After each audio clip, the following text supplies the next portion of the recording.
সম্প্রতি বুবলি এবং জায়েদ খানকে নিয়ে ঢাকাই চলচ্চিত্রের বিভিন্ন মাধ্যমে তাদের নিয়ে গুঞ্জন ছড়াচ্ছে। মনে হচ্ছে তাদের বিয়ে হচ্ছে এবং তাদের মধ্যে সম্পর্ক হয়েছে। এ ধরনের গুঞ্জন আসলে চারিদিকে সোশ্যাল মিডিয়াগুলোতে ছড়িয়ে পড়েছে এবং তাদের কিছু ছবিও সেখানে দেখা গেছে। এই বিষয়ে অপু বিশ্বাসের কাছে জানতে চাইলে অপু বিশ্বাস বিরূপ মন্তব্য করেছেন, তা আমরা পরে বলছি। আগে বলছি আসলে তাদের মধ্যে আদৌ কি কোনো সম্পর্ক হয়েছে বা বিয়ে হয়েছে কিনা এ বিষয়ে আসলে অফিসিয়াল কোনো কথা পাওয়া যায় নাই, তবে তাদের মধ্যে একটা সম্পর্ক আছে এরকম কিছু একটা পাওয়া গেছে। তারপর অপু বিশ্বাসের কাছে জানতে হলে অপু বিশ্বাস বলছেন যে আমি আসলে কারো ব্যক্তিগত জীবনের কোনো কথা বা কোনো নিউজ ছড়িয়েছে সেই বিষয়ে আমি কথা বলতে চাই না।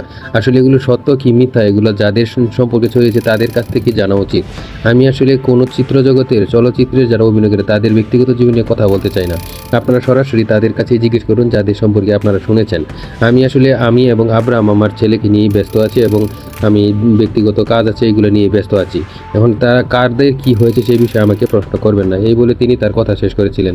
আর এদিকে বুবলি এই বিষয়ে কোনো কথা বলেনি এবং এই বিষয়ে আসলে জানতে গেলে আসলে বোঝা যাচ্ছে যে এগুলো আসলে কিছু ভুয়া নিউজ পোর্টাল থেকে নিউজ ছড়িয়ে ভাইরাল হওয়ার জন্যই এরকম করেছে। আসলে তাদের মধ্যে কোনো বিয়েও হয়নি বা তাদের মধ্যে কোনো সম্পর্কও হয়নি।